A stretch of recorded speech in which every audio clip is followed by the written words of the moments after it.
Salut! On est vraiment au printemps. C'est toutes les foires qui vont commencer. Les foires, vous allez avoir... Qu'est-ce que vous allez avoir dans les foires? Du pain d'épices. Le pain d'épices, c'est une des premières pâtisseries qui a existé. Pourquoi c'est une des premières? Parce qu'à l'époque du Moyen-Âge, où le pain d'épices est arrivé, il n'y avait pas de sucre, il n'y avait que du miel. Et le pain d'épices, le vrai pain d'épices, c'est que avec du miel. 100% miel. Si vous voyez sur des foires avec miel, méfiez-vous, parce que ça veut dire qu'il y a surtout du sucre et un peu de miel, avec du miel. Pourquoi? Parce que c'est beaucoup moins cher, évidemment, de mettre du sucre, mais c'est pas le vrai pain d'épices, il faut pas y toucher. Le vrai pain d'épices, c'est le mien, vous allez voir, il est hyper facile et 100% miel. Alors de quoi on a besoin? On a besoin de farine de sarrasin. La farine de sarrasin, prenez-la, pas dans les grandes surfaces où c'est avec d'autres farines. Quand c'est les mêmes marques, par exemple, que celles où il y a du blé, tout ça, ne les prenez pas parce qu'il y a, c'est le même moulin où il y a le blé, le sarrasin qui passe et donc il y a de la contamination croisée. Prenez la farine de sarrasin labellisée, sans gluten, que vous trouverez notamment par l'Avdiac. Et là, vous êtes sûr qu'il n'y a pas de trace de gluten. Donc, il y a 500 g de farine de sarrasin que j'ai déjà envasée. Une belle cuillère à café de bicarbonate de soude. Une orange bio non traitée, de l'anis vert en grains, il faut une cuillère à café d'anis vert en grains, 2 clous de girofle, une demi-cuillère à café de graines de coriandre et une belle cuillère à café de gingembre en poudre. Il faut le miel dont je vous ai parlé, les 500 g de miel d'acacia et du lait demi-écrémé, 25 centilitres de lait demi-écrémé. Si vous êtes intolérant au lactose, vous pouvez ne pas mettre de lait du tout. Vous pouvez remplacer, exactement, vous gardez tout pareil, mais vous remplacez par du lait de soja, 25 centilitres, et à ce moment-là, vous cuirez 10 minutes de moins. Vous verrez sur le temps de cuisson que je vais vous indiquer. Et puis pareil, pour beurrer le moule, là on va le beurrer, mais si vous avez des problèmes avec le lactose, vous mettez de la margarine végétale non hydrogénée, bio de préférence. Alors, on va finir de peler l'orange pour faire des zestes d'orange confits. Alors si vous n'avez pas le temps de faire ça, vous achetez des zestes d'orange confits, tout prêt, en grande surface, vérifiez qu'il n'y ait pas de gluten dedans, et c'est bon. Et on va les couper en fin bâtonnet.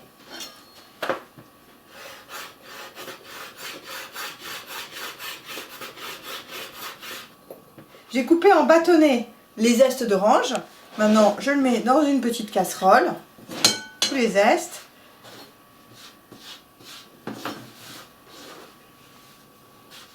Avant de les faire confire, on va couvrir largement d'eau, au moins 1 centimètre au-dessus. Voilà. Et on va faire bouillir. Quand ça arrive à ébullition, vous la passez dans une passoire fine et vous rincez longuement sous eau froide. Et vous rincez bien la casserole, vous remettez de l'eau froide et puis un petit peu, juste au-dessus des bâtonnets, un demi-centimètre, 1 centimètre. Et puis vous mettez 3 belles cuillères à soupe de sucre de canne roux pour faire confire et vous montez à ébullition et ensuite vous mettez à petit bouillon pendant 20-25 minutes. Vous regardez. Une fois que c'est confit, voilà ce que ça donne. Donc je l'ai passé. Donc vous les coupez en cubes, en petits cubes. Donc on a les 500 g de farine de sarrasin, sans gluten, une belle cuillère à café de bicarbonate de soude alimentaire. Donc je mélange bien. Donc là, on a les épices, puisque c'est un pain d'épices. Donc on le met dans un pilon, on met les 2 clous de girofle, une cuillère à café d'anis vert en grains, une demi-cuillère à café de coriandre, de graines de coriandre, voilà. Et une belle cuillère à café de gingembre en poudre. Une belle cuillère à café bien bombée de gingembre en poudre. Et là, on pile.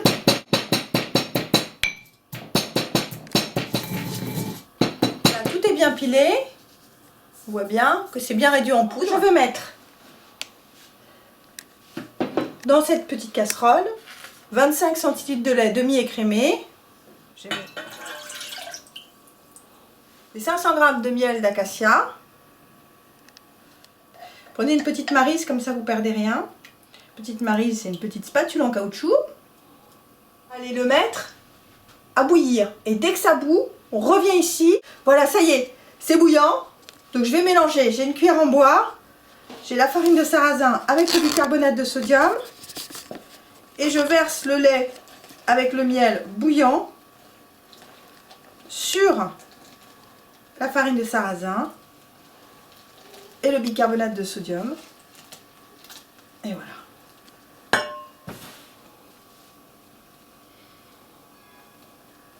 Et je mélange tout doucement, tranquillement. Faut pas se brûler surtout, faut y aller cool, hein.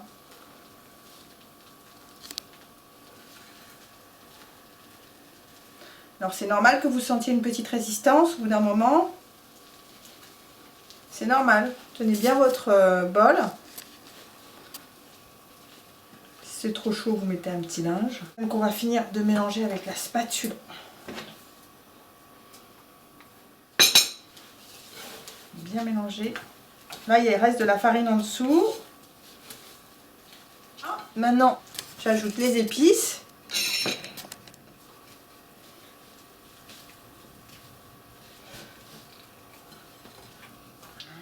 Et les zestes d'orange confits. Alors ça fait un peu les bras, hein. Vous allez voir, c'est musclé comme opération. Voilà. Attention, c'est très chaud, hein. Vous ne brûlez pas surtout.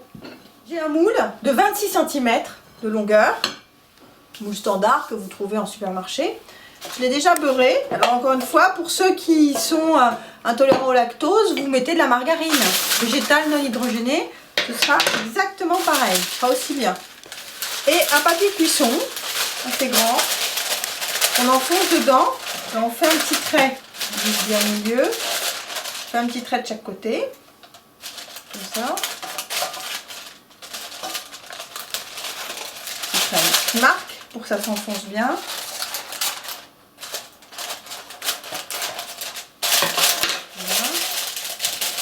Ça se colle bien à la paroi du moule. On fait comme ça. Ici, on rabat bien. Voilà. Et maintenant, à nouveau, je beurre ou je margarine. En fonction de ce que vous pouvez ou voulez faire. Donc, vous beurrez bien dans le sens de la pousse. Hein? Donc on remonte, puisqu'évidemment une pousse, ça monte. Donc on passe par le bas pour remonter. Ma fameuse pâte, tout assemblée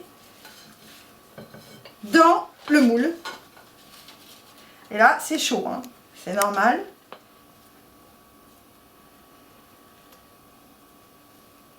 Répartissez ça correctement. Ouhou. On va égaliser le dessus. Donc on trempe une grande cuillère dans un bol rempli d'eau froide. Et on passe avec le dos de la cuillère pour égaliser avant de mettre en pousse. Comme ça, ça pousse de façon uniforme. Voilà. Maintenant, je vais le laisser dans un endroit dans la pièce, au chaud, enfin, sans courant d'air, pendant 1 heure, reposer. Vous allumez le four au bout d'une demi-heure à 150 degrés, donc thermostat 5. Comme ça, vous avez votre four qui sera chaud au bout une demi-heure après, donc au bout d'1 heure de pouce, et vous le mettez à mi-hauteur sur une plaque pendant 1 heure.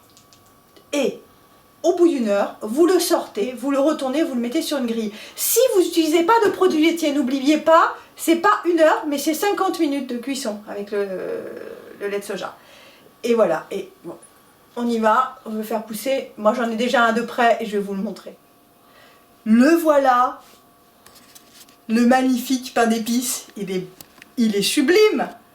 Ça, c'est un pain d'épices pour beaucoup de personnes. Je sais même pas combien, mais beaucoup. Alors maintenant, on va le couper.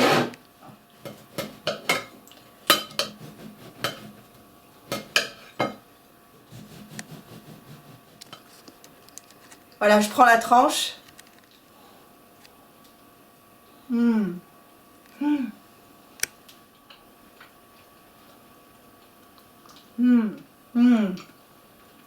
Ça, c'est du pain d'épices de rêve. Vous allez régaler tout le monde et vous ne pourrez plus manger de pain d'épices sur les marchés si c'est pas que avec du miel, vous verrez.